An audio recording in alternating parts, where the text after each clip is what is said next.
Tai Lietuvoje ūkiai siekia kuo didesnio produktyvumo, nes dėl ribotos vietos iš tos pačios karvių bandos mes turime gauti kuo daugiau pelno. Tai reiškia, kad nesiplečiant vietos turime suvaldyti sąnaudas ir pajamas.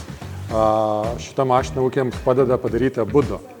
Tiek šerdami efektyviai pašarus, išnaudojame juos kuo įmanoma naudingiau ir sudarydami tikslo racioną karvėms, iš karvių gauname kuo didesnį primilžį.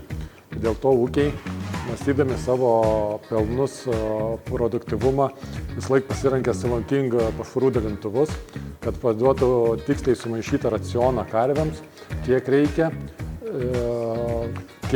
ir kad jis būtų kuo tiksliau išmaišytas, tinkamos struktūros, kad gyvuliai galėtų kuo daugiau suvalgyti. Gyvulys irgi nepaslaptis, negali karvė daugiau suvalgyti negu 50 kg pašaro per dieną. Tokia jos fizionomija ir tiesiog daugiau netilps. Kad išgautume kuo didesnį primilžį, turime turėti puikų pašarų balansą.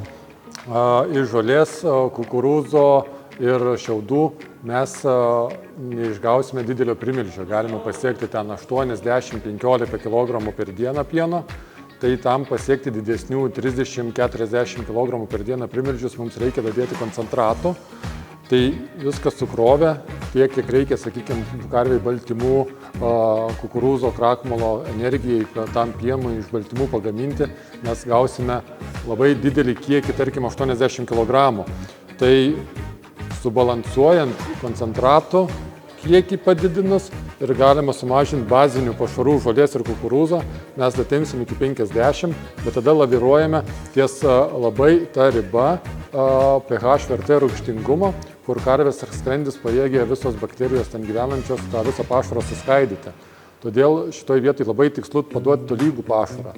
Savaeigė pašarų dalinimo mašina šitą dalyką daro įvyktis tiksliai ir ypač su šiandien pristatytų Dry Scan sistema.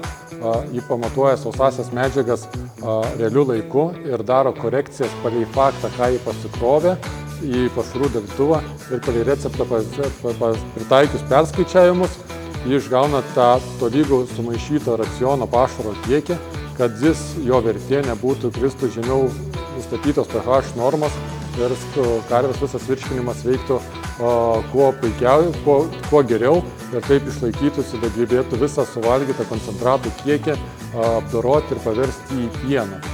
Tas visas koncentratų kiekis sudorotas maistas priverčia karvę duoti tikrai aukštų rezultatų.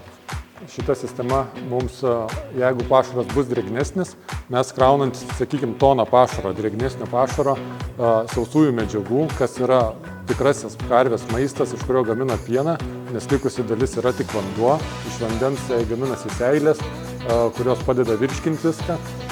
Tai, sakykime, kuo būtų jų daugiau vandens, ar ne, sakykime, drėgnesnis periodas ar lauke lietus lyja, sistema paprasčiausiai persiskaičios ir pakraus tiek, kiek reikia, o į vandenį nekreips dėmesio. Jeigu mes neturėtumėm šios sistemos, tai užduota, kiek jį krautųsi, nesvarbu, ar tau saulėta ar lietus, tai tą pačią toną pasikrovę per lietų, mes pasikrautumėm tiesiog daugiau vandens, mažiau pašarų ir karvės būtų norom, nenorom pastatytos ant vietos.